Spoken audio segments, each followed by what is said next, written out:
शिशु विश्वविद्यालय या BHU के बिगाड़ने का काम करते हैं और ऐसी पीढ़ी के लिए, समाज के लिए ये अभिनेता नेताओं की तमाम आरोपबाजी चल रही है, उसको लेकर के क्या सियासतदारों को क्या नसीहत हो? क्या देखिए, अब किसी को नुकसान मन सिंह वर्मा जी फिलहाल मौजूद हैं, सीधे उनसे बात करते हैं। कहानी कैसे, ये सफर कैसे तय हुआ और ये कारवा कैसे? इसलिए थोड़ा ये काम करने में बहुत खुशी है हमको। था उसको लेकर वो हम हमारी आज की तारीख में सबसे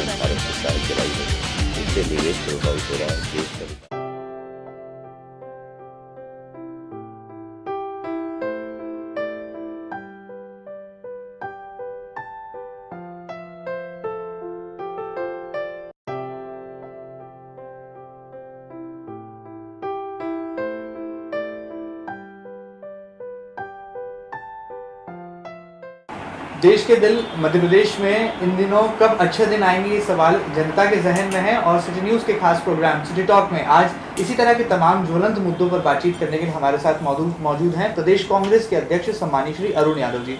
अरुण जी, बहुत बहुत स्वागत है। नमस्कार जी। अरुण यादव जी से उनकी खरी जानने की कोशिश करेंगे और जिस तरह से मध्य प्रदेश में कांग्रेस को यानी कि विपक्ष को एक जो बड़ा मुद्दा हाथ लगा है, जी हम बात कर रहे हैं व्यापम घोटाले की, व्यापम फर्जीवाड़े को लेकर के जो जिस तरह से कांग्रेस ने मुस्तैदी दिखाई है, मैदान संभाला है, उसके पीछे के क्या है कारण और किस तरह से विपक्ष इसी तरह से अपनी भूमिका सशक्त रूप से निभाता रहेगा।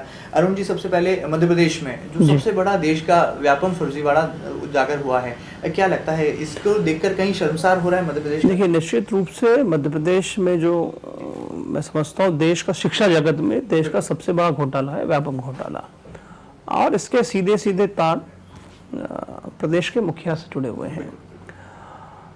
पिछले 5-6 सालों से ये कार्यक्रम चल रहा है मध्य प्रदेश में, और शिवराज की सरकार है, अली बाबा चालीस चोर की सरकार मध्य प्रदेश में है, और इतना बड़ा घोटाला हुआ, सरकार मस्ती में है। जब हमने इस इशू को टेकअप किया, हम लोग हाई कोर्ट गए, हाई कोर्ट से मदद नहीं मिली तो हमने सुप्रीम कोर्ट का दरवाज़ा खटखटाया। वापस सुप्रीम कोर्ट ने कहा कि हाई कोर्ट इसकी जांच करेगा। ये तो धन्यवाद है हाई कोर्ट का कि उनकी निगरानी में ये सारा घोटाले की जांच हो रही है, लेकिन बहुत देर हो गई इसमें। जिन लोगों को पकड़ना था 6-8 महीने पहले, उनको अभी पकड़ा गया। लक्ष्मण शर्मा जो उनके मंत्री थे, उनको अभी पकड़ा गया है। लेकिन अभी भी ऐसे कई बड़े बड़े लोग हैं, RSS के लोगों के नाम इसमें आए, सुरेश सोनी का नाम इसमें है, सुदर्शन जी के किसी परिचित का नाम उसमें, जो उनका खान सावत उसका नाम उसमें है। और कुल मिलाकर जो जानकारी आ रही है, जो डिटेलिंग हो रही है, जो कॉल डिटेल्स है, उससे सीधा सीधा इसका संपर्क मुख्यमंत्री निवास से है। कांग्रेस पार्टी आप देख ही रहे, पिछले 4-5 महीनों से हम लगातार सतत इस मुद्दे को लेकर इसको जनता के बीच में हम जा रहे हैं। कई बड़े बड़े आंदोलन हमने कर चुके हैं, लेकिन अभी भी जो एसटीएफ एजेंसी है, जो जांच एजेंसी है, उस पर जिस तरीके से उसको काम करना चाहिए निष्पक्ष रूप से, वो काम शायद नहीं हो रहा है। और इस व्यापक घोटाले में मैं समझता हूँ मध्य प्रदेश के मोटे तौर पर 1 करोड़ नौजवानों का भविष्य अंधकार में। करीब 56 प्रकार की परीक्षाएं व्यापम में होती है। RTO की है, पुलिस की है, पटवारी की है, इंस्पेक्टर की है, मेडिकल है, इंजीनियरिंग, तो PSC है। तो ये तमाम परीक्षा इसके व्यापम के अंतर्गत आती हैं। लेकिन दुर्भाग्य कि पिछले 6 साल से चल रहा है और मुख्यमंत्री सो रहे हैं। तो अभी हम जगाने का काम करें, और हमारी तो ये मांग महीनों से हमारी मांग है कि इसकी CBI जांच भी होनी चाहिए और मुख्यमंत्री को इस्तीफा देना चाहिए, क्योंकि ये सीधा सीधा उनसे संपर्क है इसका, इस घोटाले का। मैं समझता हूँ इस घोटाले का रचिता ही वही है। ऐसा नहीं लगता कि जो बड़ी मछलियां हैं वो अभी पकड़ से बाहर हैं और छोटी मछलियों को अंदर कर दिया? निश्चित रूप से अभी कई ऐसे बड़े आला अफसर हैं और भी मंत्री इसमें लिप्त हैं जिनको STF इनकी जांच नहीं कर रही है। और सुधीर शर्मा जो इसका सबसे बड़ा आरोपी है, वो अभी भी फरार है, उसको पुलिस नहीं पकड़ पा रही है। तो कुल मिलाकर मैं समझता हूँ STF फॉर्मेलिटी कर रही है, छोटे छोटे लोगों को पकड़ रही है। आप बताइए कि जिन बच्चों ने कोई गुनाह नहीं किया उनको पकड़ के पुलिस अंदर डाल रही है, उनके माता पिता को हैरास कर रही है। लेकिन जिन लोगों ने इस घोटाले में जो लिप्त है, जो मुख्य आरोपी हैं, वो अभी भी घूम रहे हैं। क्या लगता है केंद्र की कोई सक्षम जांच एजेंसी को बीच में लाने की जरूरत है ताकि जांच की जो प्रक्रिया है वो और पारदर्शी बने? देखिए, हमारा तो ये मांग तो पहले शुरू से ही है कि ये निश्चित रूप से इसकी STF जो जांच कर रही है, इसको और तेजी से उसको होना चाहिए। मैं हाईकोर्ट को धन्यवाद देता हूँ कि उनकी निगरानी में एटलीस्ट यहाँ तक तो जांच पहुंची है, हाईकोर्ट पे हमको पूरा भरोसा है। और लेकिन ये जांच और तेजी से होनी चाहिए। इसमें अभी भी कुछ ऐसे बड़े बड़े लोग हैं जिनको नहीं पकड़ा गया है। चलिए, ये तो हुई व्यापम फर्जीवाड़े की बात। अगर हम पूरे देश की बात करें तो लोकसभा चुनाव से पहले प्रधानमंत्री नरेंद्र मोदी ने एक नारा दिया था कि अच्छे दिन आने वाले हैं। क्या लगता है वाकई में देश के अच्छे दिन आ गए और मध्य प्रदेश के साथ क्या न्याय हुआ? हाँ, अच्छे दिन तो आना शुरू हो गए हैं, क्योंकि महंगाई इतना हल्ला मचाया था प्रधानमंत्री जी ने कि हम आते ही महंगाई जादू की छड़ी घुमाएंगे और देश में महंगाई खत्म हो जाएगी। अब आपके सामने, देश की जनता के सामने, मध्य प्रदेश की जनता के सामने, कल रात को ही पेट्रोल के भाव बढ़ गए हैं, बिजली महंगी हो गई है, अनाज महंगा हो गया है।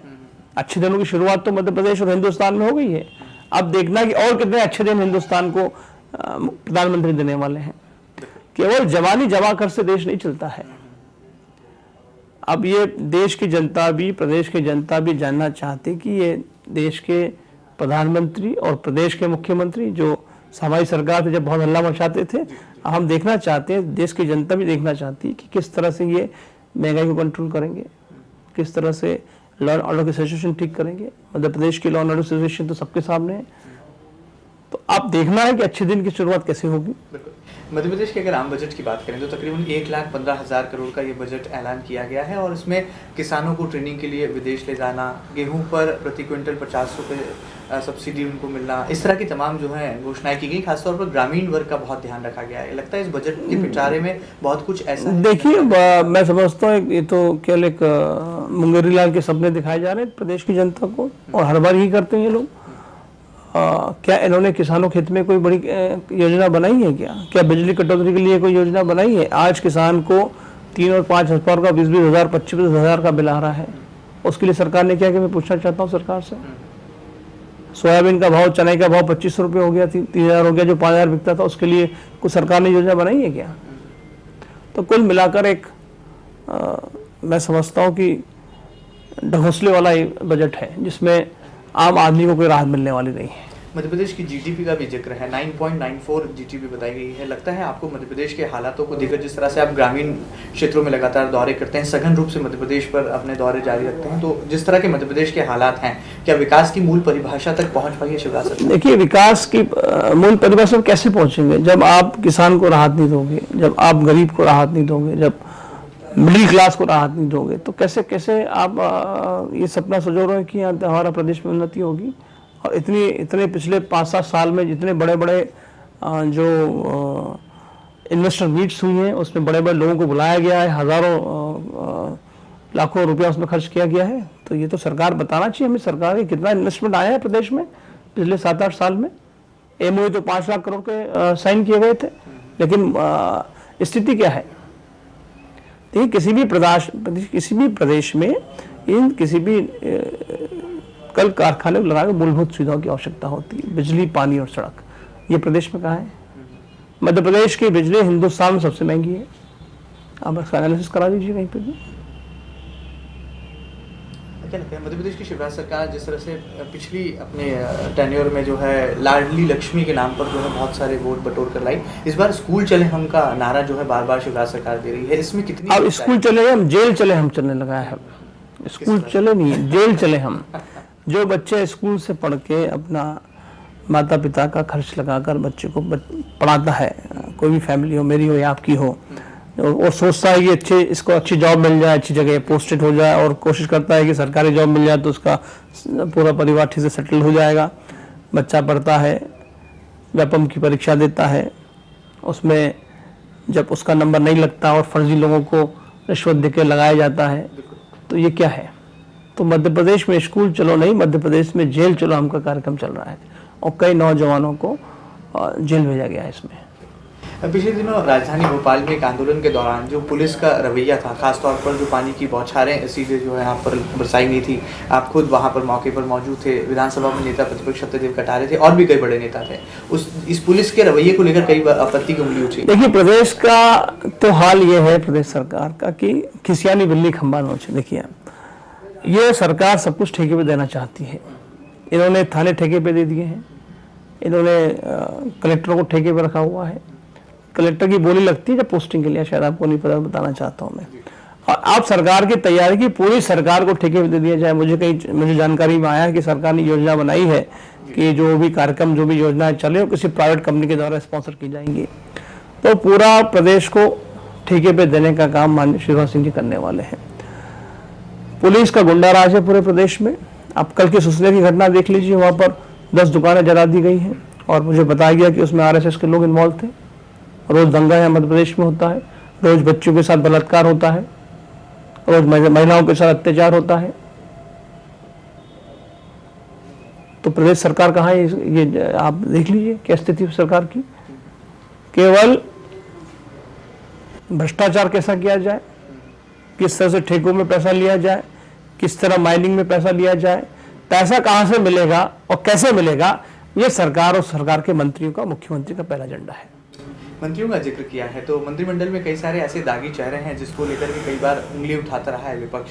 अभी हाल ही की बात करें तो गौरीशंकर बिसेन पर आय से अधिक संपत्ति का मामला है, तो वहीं उनके एक मंत्री जी के पुत्र जो हैं लाल बत्ती से जेल में, इंदौर सेंट्रल जेल में मिलने चले जाते हैं तो बवाल खड़ा हो जाता है। लगता है जो मंत्रियों का रवैया है, जो कार्यप्रणाली है, कहीं ना कहीं जो मोदी का अनुशासन है वो मंत्रियों तक नहीं पहुँच पाया। आपका क्या? देखिए, मैंने आपसे पहले भी कहा कि ये सरकार अली बाबा और 40 चोर की सरकार है। प्रत्येक मंत्री सरकार का सुबह उठ के ये एजेंडे में रहता है कि मुझे शाम तक कितना कलेक्शन करना है। कई बड़े बड़े मंत्रियों के नाम मेरे पास है। बिसेन जी का नाम आपने बताया, वो तो मैं समझता हूँ कि एक छोटे से व्यक्ति को उन्होंने पकड़ा, और बड़े बड़े लोग हैं उनके खिलाफ क्यों नहीं कार्रवाई हो रही है? लगता कई मंत्रियों के खिलाफ, करीब 12-13 मंत्रियों के खिलाफ लोकायुक्त की जांच पेंडिंग है। तो सरकार, प्रदेश की सरकार मदमस्त होकर घूम रही है और उसको ना तो प्रदेश की चिंता है ना प्रदेश की जनता की चिंता है। जी, वर्तमान में जो कांग्रेस की हालात है, विधानसभा में हार का सामना करना पड़ा, लोकसभा में भी बड़ी एक हार का सामना करना पड़ा। अब कैसे कांग्रेस इस हार से उभरने की कोशिश कर रही है और खासतौर पर आपके नेतृत्व में गुटबाजी को कम करने के लिए आपने क्या कोशिशें की हैं? क्योंकि मध्य प्रदेश में सबसे कठिन है गुटों के बीच सामंजस्य। देखिए, जो विधानसभा के चुनाव में जो मैंडेट जनता ने हमको दिया वो स्वीकार है हमको। लोकसभा में जो जनादेश मिला उसको भी हम स्वीकार करते हैं। और निश्चित रूप से जो भी कमी पेशी रही है उसको ठीक करने की आवश्यकता है, संगठन को मजबूत करने की आवश्यकता है, सबको साथ में लेके चलने की आवश्यकता है। तो इन सारे पैरामीटर्स पे काम हो रहा है। हमारा प्रयास है कि नए लोगों को अवसर मिलना चाहिए ताकि एक नई कांग्रेस और एक संगठित कांग्रेस हम लोग प्रदेश में खड़ी कर पाएं। तो ये तमाम मुद्दों पर चर्चा हो रही। सभी सीनियर लीडर्स का भी हमको आशीर्वाद प्राप्त है, उनका सहयोग भी प्राप्त है और हम सब लोग मिलकर एक नया संगठन प्रदेश में खड़ा करने का प्रयास कर रहे हैं। जाते जाते नगरीय निकाय चुनाव में किस तरह से कांग्रेस की तैयारी है? क्या लगता है कि ये बेसिक जो चुनाव है, बेसिक इलेक्शन माने जाते हैं नगरीय निकाय, इसमें कांग्रेस कोई अच्छा परफॉर्मेंस दे पाएगी? निश्चित रूप से तैयारी तो शुरू कर दी हम लोगों ने और उसमें ये भी हमने एक मोटा तय किया कि इस बार नए और यूथ को अवसर मिलना चाहिए, क्योंकि छोटा चुनाव है, वार्ड का इलेक्शन होता है और वहीं से हम लोग नए लोगों को ऊर्जा देकर तैयार कर सकते हैं। तो नए लोगों को अवसर देने का एक तो हमने प्लान किया है, तो वो उस पर हम लोग काम कर रहे हैं और उम्मीद मुझे है कि निश्चित रूप से इस बार जो सिचुएशन प्रदेश में है वो स्थानीय चुनाव में कांग्रेस पार्टी को सफलता मिलेगी, अच्छी सफलता मिलेगी। जाते जाते आखिर में कांग्रेस का क्या एक्शन प्लान होगा आने वाले दिनों के लिए? जिस तरह से देश में मोदी जी का नारा भी है और मध्य प्रदेश में शिवराज जी को लेकर जो तमाम उंगलियां उठी। प्रदेश सरकार के खिलाफ हमारा संघर्ष विशेष रूप से व्यापम को लेकर जारी रहेगा और इस प्रदेश सरकार का असली चेहरा प्रदेश की जनता के सामने हम लोग लेकर जाने वाले हैं। तो ये संघर्ष इस प्रदेश सरकार के, भारतीय जनता पार्टी के खिलाफ मध्य प्रदेश नहीं पूरे देश में कांग्रेस पार्टी का चलता रहेगा। चलिए, हमसे खास बातचीत के लिए बहुत बहुत धन्यवाद अरुण यादव जी। जिस तरह से अरुण यादव जी ने कहा कि मध्य प्रदेश में अच्छे दिन तो नहीं लेकिन महंगे दिन जरूर आ गए हैं और खासतौर पर व्यापम फर्जीवाड़ा, जी हाँ, पीएमटी फर्जीवाड़े को लेकर जो कांग्रेस ने आवाज उठाई है, आने वाले दिनों में संघर्ष के साथ कांग्रेस इसी मुद्दे के खिलाफ अपनी आवाज बुलंद करती रहेगी। सिटी टॉक में फिलहाल इतना ही। अगली बार फिर मुलाकात करेंगे एक और जानी मानी शख्सियत के साथ। तब तक मुझे इजाजत दीजिए। नमस्कार।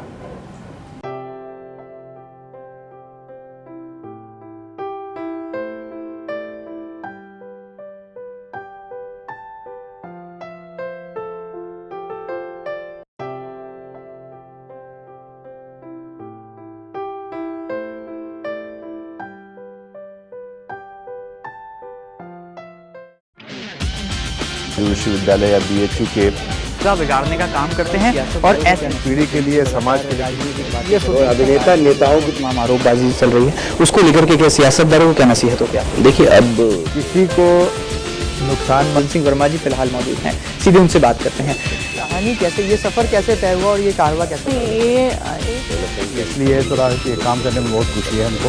था, उसको लेकर कि वो हम हमारी आज की तारीख में सर सबसे